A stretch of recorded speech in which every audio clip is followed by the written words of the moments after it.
சாமி பச்சியம்மா இந்த வந்திருக்கிற இந்த கருப்பு பிள்ளை மட்டும் எனக்கு செட் ஆகி போச்சுன்னா உனக்கு இப்பயே உனக்கு ஒரு வேண்டுதலை வைக்கிறமா சாமி. இந்த பிள்ளை மட்டும் எனக்கு செட் ஆகி போச்சுன்னா கேஸ் அடிச்சு உடனே பிட்டி காத்தால தலையோட தண்ணி ஊத்திக்கிட்டு உன் சன்னிதானத்துக்கு முன்னாடி வந்து என்னன்னு வேண்ட போறேன். என் வேண்டுதல் நிறைவேற்றிய பதிலாக உனக்கு காணிக்கையா எங்க பொட்டிக்காரையும் மத்தாரக்காரையும் கொள்ளக்காரையும் ஜாடக்காரையும் வெட்டி உடுக்கு பாடி போடுறேன் சாமி. எப்படியாவது ரெடி பண்ணி விடு. அதான் காலியாரியாக்கம்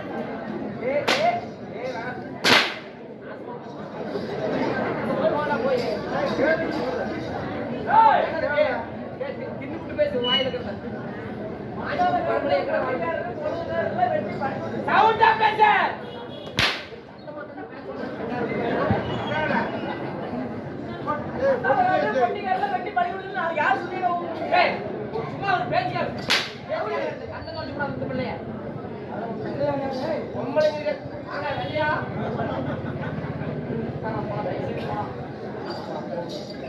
ஆமாம்மா போலாம் போகட்டும். சரிங்க, நானும் நீ பேசிக்கணும் தான் சரிங்க.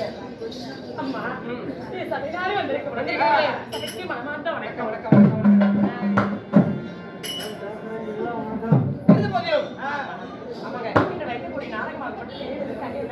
அதாவது நமது கோத்தரி வீட்டில் எழுந்தருடைய பச்சியம்மனுக்காக வருடம் ஒரு முறை 15வது ஆண்டு காலமாக வெட்டி படைப்பாக இன்னைக்கு வெட்டிக்காரர்கள் ஒரு நாடகம் ஏற்பாடு செய்திருக்கிறார்கள். அதாவது ஒரு அற்புதமான நாடகத்தை ஏற்பாடு செய்திருக்கிறார்கள். இந்த நாடகத்தில் நீங்க யாரு? உங்களுடைய பெயர் என்ன? நீங்க சொன்னா தெரியுங்க.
ஏய் பாஞ்சாலி எங்க நகத்துல என்று சொல்லக்கூடிய பாஞ்சாலின்னு சொல்றீங்க.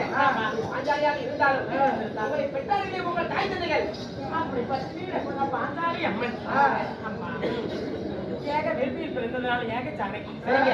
ரகுபதா சரி. அருங்கிலி அம்மன் பத்தினி திரௌபதி என்று தெரிவிக்கலாம். ஆகட்டும். அப்படி அற்புதமாக இருந்தாலும் அம்மா நான் எப்படி பிறந்தவள்? யாரால் பிறக்கப்பட்டவர்கள்? யாரோட அம்சத்தால் பிறந்தேன்? கொண்டா தெரியுங்க. நான் ஒரு எப்படி பிறந்தேன் தெரியுமா? கொண்டா தெரியும்.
எங்களை போல ஒரு மாநில பெட்டமா இந்த பத்தினி ரகுபதா பாஞ்சாலி அம்மன் ஆமா ஜானகி சரி திரௌபதி அம்மன் அருங்கிலி சரி செல்லமா அழைப்பது என்றால் கிருஷ்ணி என்று அழைப்பார்கள். உங்களுடைய வீரோ கிருஷ்ணை சரிங்க இப்படி சொல்லக்கூடிய அம்மனாகப்பட்டவள் அம்மனாகப்பட்டவள் நான் எப்படி பிறந்தேன்? யாரால் பிறக்கப்பட்டவன்? அம்மா பாஞ்சால மன்னனுக்கு நீண்ட காலமாக புத்திர சந்தானம் இல்லை. பாஞ்சால மன்னனுக்கு குழந்தைகள் இல்லை. ஆமா அங்க காட்டுச்சுனா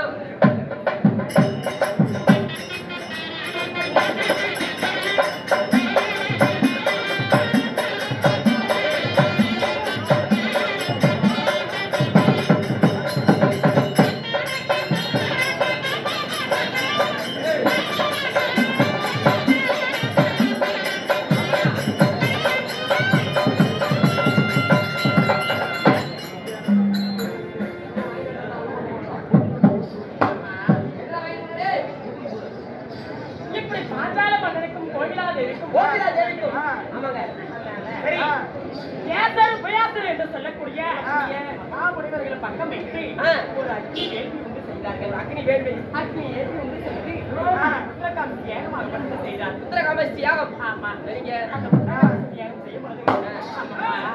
அது முதலாக யார் பிறந்தார்? யாரு? ஆமா என் அண்ணனாக மட்டும் விஷ்ணுதேவன் பிறந்தார். சரிங்க. மா பேசாதீங்கம்மா போய் நல்லா இருந்தீங்க. என்னாச்சு? எதுக்கு இப்படி பேசுறீங்க? என்று சொல்லக்கூடிய மகா முனிவர்கள் பக்கம் வைத்து சரி அந்த புத்திரகாம தியாகம் செய்யப்படுது. யார் முதல் பிறந்தார் தெரியுமா? யாரு? என் அண்ணனாக மட்டும் விஷ்ணுதேவன் பிறந்தார். அண்ணன் விஷ்ணுதேவன் பிறந்தார். இரண்டாவது பத்தினி ரகுபதா பாஞ்சாலி அம்மன் நான் பிறந்தேன். அடுத்தபடியாக நீங்க பிறந்தீங்க. ஒரு சொல் பிறந்தது. ஒரு சொல் என்று பிறந்தது. ஆமா அடுத்ததாக அந்த சொல்லுக்கு அர்த்தமே பொலினி என்று சொல்லலாம். சொல்லுக்கு அர்த்தம் பொலினி. அந்த பொலினிக்கு அர்த்தமே கொல்ல பிறந்தவன். கொல்ல பிறந்தவள் என்றால் நான் இருந்து ஒரு 18 நாள் பாரத போகிறார். பாரத போரினிலே சேனாதி சேனைகளையும் ரத்தங்களையும் அள்ளி விடுவதால் அந்த ராட்சசி பொலினுக்கு அர்த்தம் பெயர். அம்மா ஆகட்டும் தாயே எதற்காக என் தந்தையார் வேண்டி பிறக்க வைத்தார்? ஓ, என்ன காரணம்? ஏன் அப்படி பிறக்க வைக்க வேண்டும்? என்ன தெரியுங்க?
காரணம் என்ன?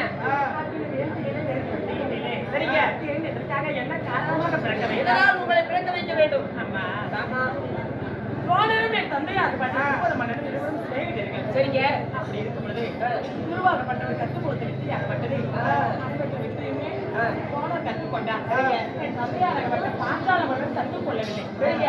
ஆனா அதனால சிநேகிதர் போனது இந்த வில் பயிற்சி வித்தையெல்லாம் கற்றுக் கொடுப்பா என்று சொல்ல அதுல கற்றுக் கொடுத்தார். நாட்டுல பாதி நகரத்துல பாதி அனைத்தும் பாதி பாதி கொடுத்தேன் என்று சொன்னார். யாரு தந்தையாகப்பட்ட பாஞ்சால மன்னன். சோழரும் வார்த்தை கேட்டு கற்றுக் கொடுத்து விட்டார்.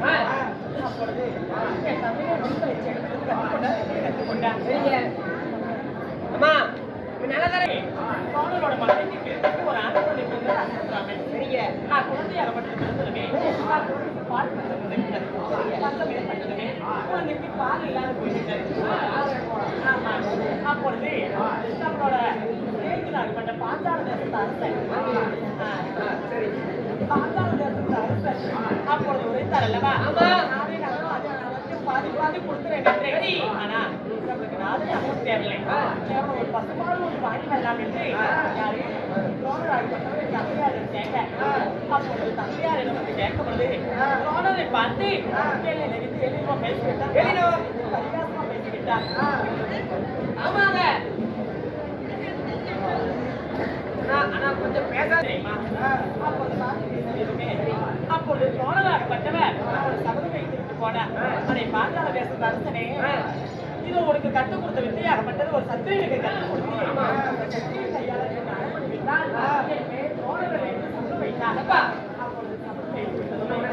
அம்மா கையால தம்பியாராகப்பட்ட பாஞ்சாலனை தேர்கொடி கம்பத்தில் கட்டி இழுத்து கட்டி இழுத்து வந்தான். அப்பொழுது என் தந்தையாராகப்பட்டவர் அப்படி கட்டி இழுத்து சென்று தோழரோட காலில் போட்டார். யாரையும் தந்தையாராகப்பட்ட பாஞ்சால மன்னனை வைக்கிற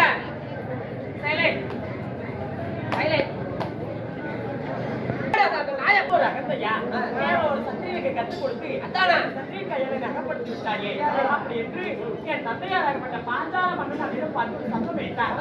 எப்படி தெரியுமா? சண்டால தோழரை அந்த யார் கட்டி இழுத்து வந்தாலோ அந்த கட்டி இழுத்து வந்தவனுக்கு கட்டிக்க பெண்ணும் அறுப்பதற்கும் ஒரு ஆண்மனை பெறாத விட்டால் பாஞ்சால தேசத்து மன்னன் சத்தம் வைத்தார்.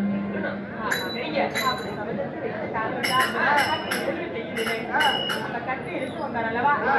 கட்டி என்னை பிறக்க வைத்தார். அவரை சிறத்தை கொய்வதை பிறக்க வைத்தார்.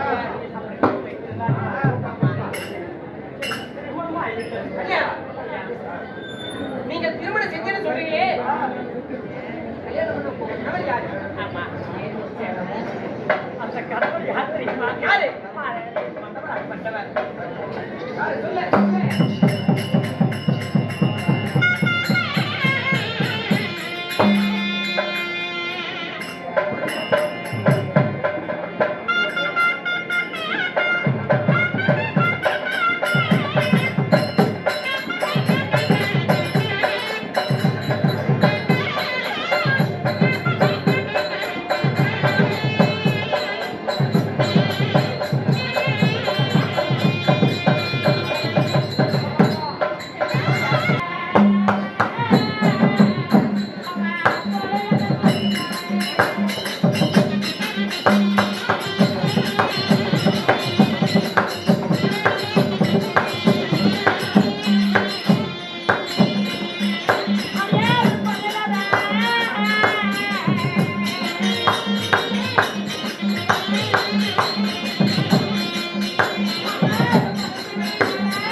ஒருவருக்கு மட்டும் தேவையா?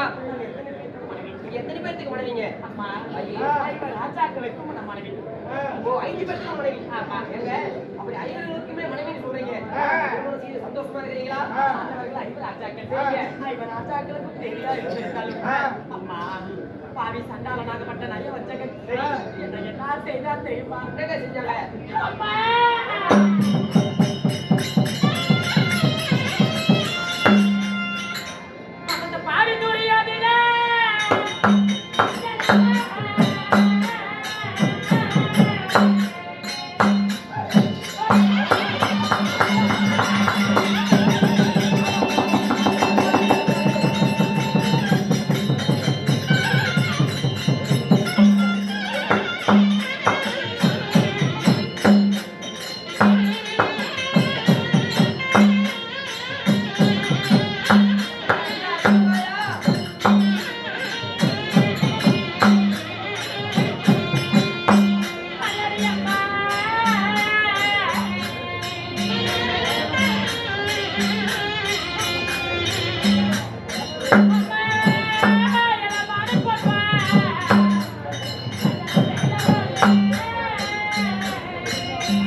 சண்டாளனாகப்பட்ட என் மைத்துனர் துரியோதனன் பெரிய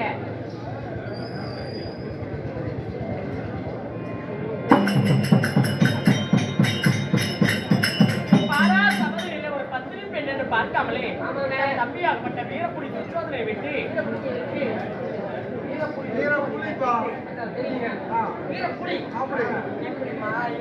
சொல்லக்கூடிய கூந்தலை பிடித்து மாடா துயில் உறிந்து மானத்தை பார்க்க வேண்டும் அப்படின்னு சொல்லி செய்தான். அப்போது என் அண்ணன் அகப்பட்ட ஆயப்படை கண்ணன் இறுதியால மாடா துயில் கொடுத்து மானத்தை காப்பாற்றினான். அப்பொழுது இந்த